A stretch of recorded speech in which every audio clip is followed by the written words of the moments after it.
Hey everybody, welcome back to my channel. This is WireDogSec back with another video for you guys. Today's video, we're in TryHackMe. This is the SOC Level 1 learning path. This is the Security Information Event Management module. This is the Investigating with Splunk room. Investigate anomalies using Splunk, and this is kind of like a challenge room using Splunk. So everything that you've done with Splunk, you should be able to find the answers for these questions in this room if you've been following along with my video series for this SOC Level 1 learning path. Hopefully you're all ready to learn something today. Without further ado, let's go ahead and dive into it. Be sure to like, comment, subscribe, hit that notification bell if you're new here.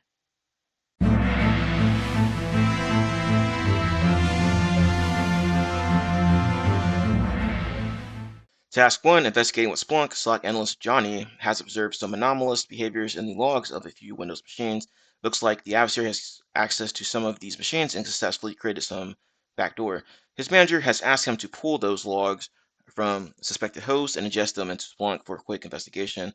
Our task as SOC Analyst is to examine the logs and identify the anomalies. To learn more about Splunk and how to investigate the logs, look at the rooms Splunk 101 and Splunk 201. You can check out my channel for those videos related to those rooms. Room machine. For moving forward, deploy the machine. When you deploy the machine, it will be assigned an IP address, which I have mine here. Okay, so I'm just going to go ahead and grab it. You can visit the IP from the VPN or the attack box. I'm using the attack box here. The machine will take up to 3 to 5 minutes to start. All required logs are ingested in index main suite. All right, so we have quite a few questions to go through here. So pause the video and try to answer these questions yourself. And if you get stuck, you can just come back to the video and then we'll step through the process together to find these answers. And I'll be referencing my own notes as we go through here. So once this finishes logging in, we can continue the video, but go ahead and try to solve these questions yourself. Remember, once this loads up, you can go to search and reporting here, okay? So you can get to the actual search head area, right? So there you go there. Hey everybody, this is WireDogSec. Just a quick reminder to subscribe to the channel and hit the notification bell. Once you hit the notification bell, be sure to set to all notifications so you know every time I post to the channel, upload a video, all that good stuff. Let's continue to grow our glorious community here. We are in the cyber trenches. We're not just reporting on it. Be sure to check out my channel as well. I have tons of videos that you can see here, over 300 videos ready for you to check out and learn something from. Be sure to review my posts. I'm frequently posting new things to my channel here, including jobs and everything related to that. Also, I have tons of playlists here that you can review, make it more convenient for you. Anyway, happy defending, happy hacking, enjoy the video. Let's take a look at these questions here. How many events were collected and ingested in the index main? So this should be a pretty straightforward one. So index equals main, and it already has it in there for us. Hit enter, and it should come back with the answers here. So we need to change this to probably all time, and then run this again. Okay, so once this finishes running, we should have this populated here. So this appears to be our answer, 12,256. And I'm going to go ahead and try to make this full screen, make this more easier to get to here. So let's see, there we go there. So should be good to go now. And I'm going to minimize this or exit that, plug this in as our answer. Okay, so maybe didn't like the comma. Okay. On one of the infected hosts, the adversary was successful in creating a backdoor user. What is the new username? Now, for this one, you can use the hint. Basically, it's going to tell you look up an event ID to search for, okay? So once you do that with some Googling, you should be able to search on that event ID with main index, and then you should be able to find that information. You can also take a look at these fields here on the side. You can see various different event IDs for that particular field. So if you click on it, you can see the drop down here, and I believe this is event ID 12 is one we're going to be looking for. No, that's a different one.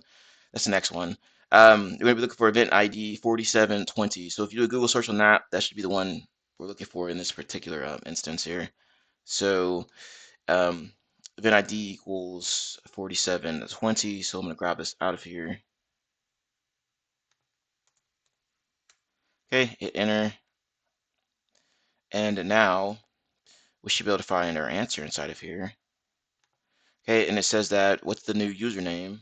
and this is the only one that comes back, right? There's only one result. So if we take a look at this here, it even says a user account was created. So there we go. Their host name is michael.bevan.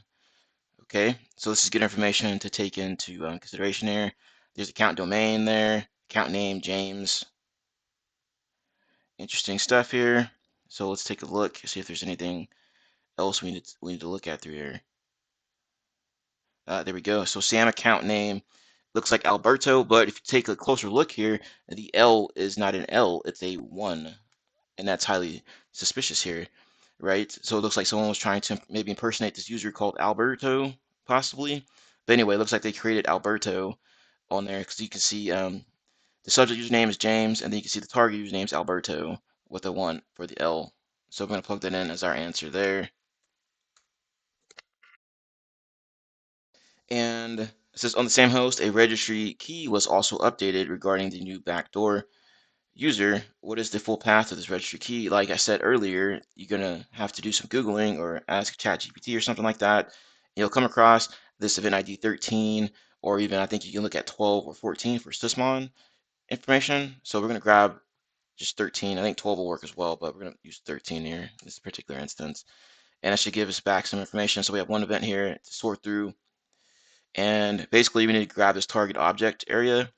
That's going to give us our answer there for the registry. So I think we may need to grab this whole thing here. So I'm going to go ahead and just grab it like so and plug it in as our answer. Okay, let's get rid of that default then. Okay, there we go. And let's see. I'm wondering if these other ones will work too. So let's try 12. Do some Google searching on it. You'll come back with these event IDs. So we have 2 events that time, but you still get some. You get the same info. So target object, it's the same thing here that we're seeing. Okay, so I guess either those event IDs should give you that answer for this particular question from what it looks like. Event type, create key, registry object added or deleted. So there we go there. I think you can also do a search on the message. So if you want to do that way, we'll just leave Alberto in there and we'll do this here. We'll put this in double quotes and see if anything comes back. Over there, see, registry object added or deleted, and it says event type delete key, create keys right here. Okay, so once again we're getting that same target object. It looks like here the actual one is going to be this one here looks like. So let's make sure, yes, that's the same one. All right, so it looks like there's multiple ways to get this particular answer. You know, as with anything, if you get stuck, you can use Google, ChatGPT, or something like that, or you can just search for like a string or something like that, like I just did, and see what results come back. So that's another thing you can try out here.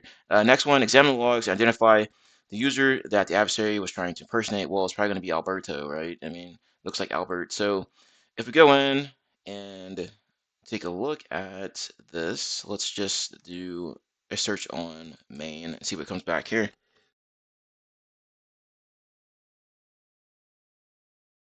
Now this should pull back everything, and there should be a user field over here. There we go. There, you can see Alberto. You already know the domain is cyber tease, right? So Alberto is going to be our answer there. It looks like they were trying to impersonate. What is the command used to add a backdoor user from a remote computer? As again, you got to do some Google searching on this to find that particular event ID.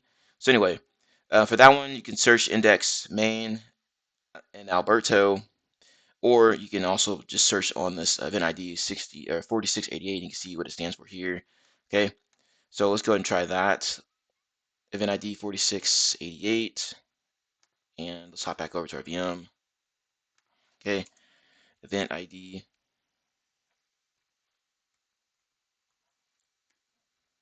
4688. Let's see what comes back. And it did not like my field there, so let's see what happened.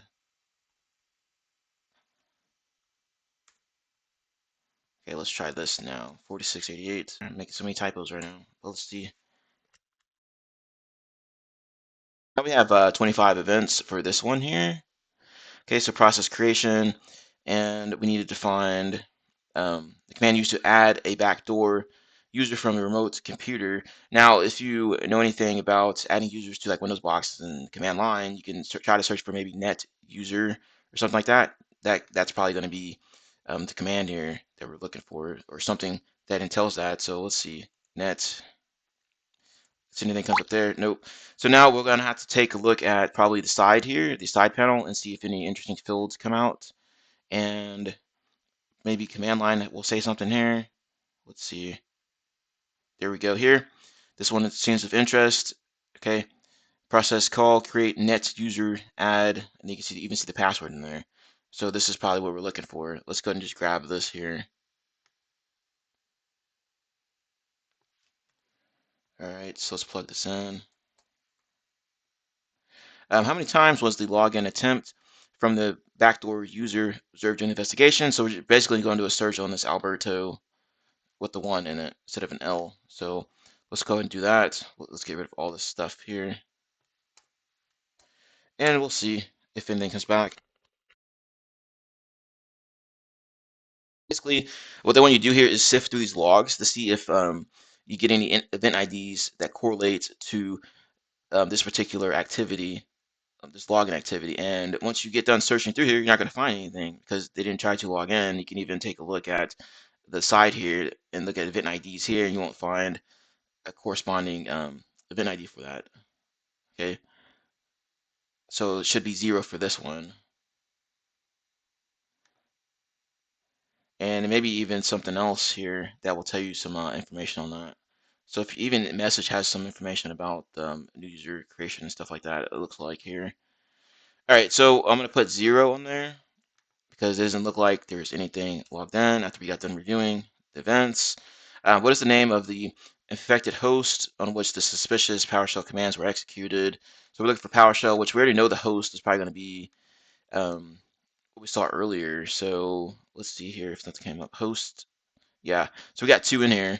We already looked at this Michael.bvin. Let's take a look at this Brown one, James Brown. And um, let's see here. Maybe something in the, there we go. There's PowerShell stuff here, it looks like. Yeah, so this is probably it here. Let me double check this question. This has to be it here, it looks like. So I'm gonna plug this in as our answer, this James Brown host name.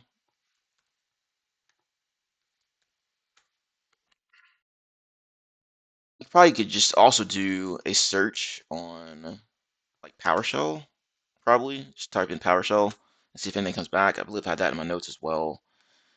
Yeah. So we have index main, of course, and then the suspicious user account or the backdoor user account, and then PowerShell, and you should get some events for that. We got 4 events for this one, and we should get the same results: hostname James.Brown, and then if you scroll down a little bit more, we can see PowerShell in use here. Okay, and then you can also go to host name on the side here. I just saw it right there, and there's only one that shows up here, James.Brown. Right? So there we go there for that one. Multiple ways to get these answers. PowerShell logging is enabled on this device. How many events were logged for malicious PowerShell execution? Okay, and once again, you'll probably have to look at the event IDs. And I'm gonna check my notes here, and this should be the event ID here. This 4103. So I'm gonna go ahead and just grab it out of here and paste it in as our answer. So like I said, with the event IDs, if you don't know what to look for, you're gonna have to do some Googling or ask, one of these fancy AI bots to find that particular event ID that you need to search on. Okay, everything in the real world, an investigation is not going to be probably not going to be the straightforward a lot of times, you know, or you may run into a situation where it's not this straightforward, I should say. So let's go ahead and just do this here. Some additional research and things of that nature. So it's like 79 is our answer here for this particular event ID. And we'll just take a look at these logs real quick, or these events real quick, and you can see it's doing all kinds of other things, and it looks like some encoded PowerShell. We'll probably take a look at here. Okay, you can see user James doing all kinds of crazy things here. All right, so this appears to be we're looking for command name equals get random. Interesting. It's like something that's like custom made or something probably. But we see other things here that maybe be of interest. But anyway, so let's go ahead and plug that in. 79, I believe is what it said. An encoded PowerShell script from the infected host initiated web request. What is the full URL? Well, we saw encoded stuff here, right? So let's go ahead and grab this out of here. And let's see if it lets me do it all the way. This is very long encoded information here. Okay, so let's scroll all the way over and see if I can just do it like this.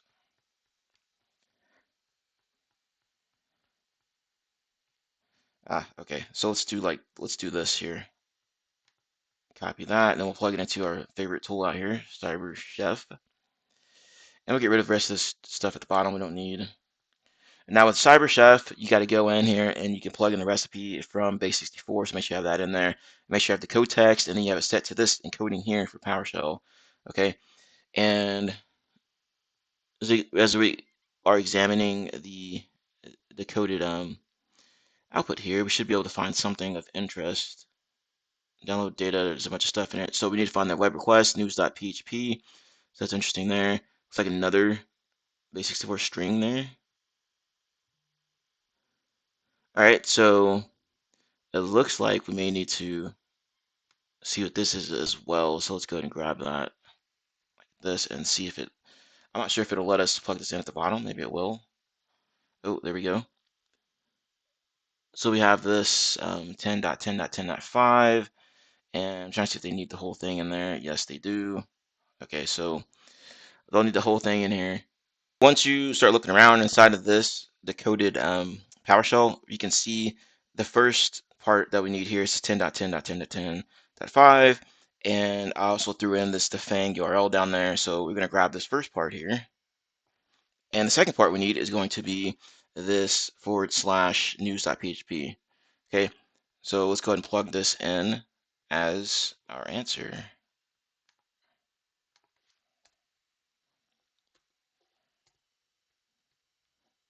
And we should be done with this. Let's see. Yes. Awesome. So we're done with that particular room. Let's close this. And there's also a hint here, I guess, you can use to see. Yes, so it even tells you defang the URL. Cyberchef can help you with this. All right.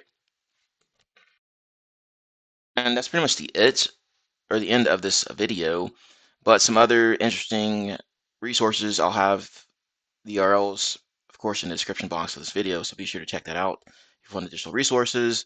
Okay, one of interest here is going to be this malware archaeology website here. I brought up before in one of my other videos, but they have cheat sheets in here you can reference to help you out with your investigations and such. Okay, there's also this Ultimate IT Security or ultimatewindowssecurity.com website that's got various different things in there as well. They have webinars that also have different cheat sheets and stuff of that nature. Okay, so we can see quick reference charts and things like that. So some pretty interesting things there. And then there's also this other one, which I posted on the channel before, complete guide on how to identify a suspicious process. This Medium article is pretty interesting, 19-minute read, but be sure to check these out if you want additional information. But we are done. If you enjoyed this video, be sure to like, comment, subscribe, hit that notification bell so every time I post to the channel. As always, thank you all for taking time to watch my video. Have a nice day. Happy defending. Happy hacking. See you later.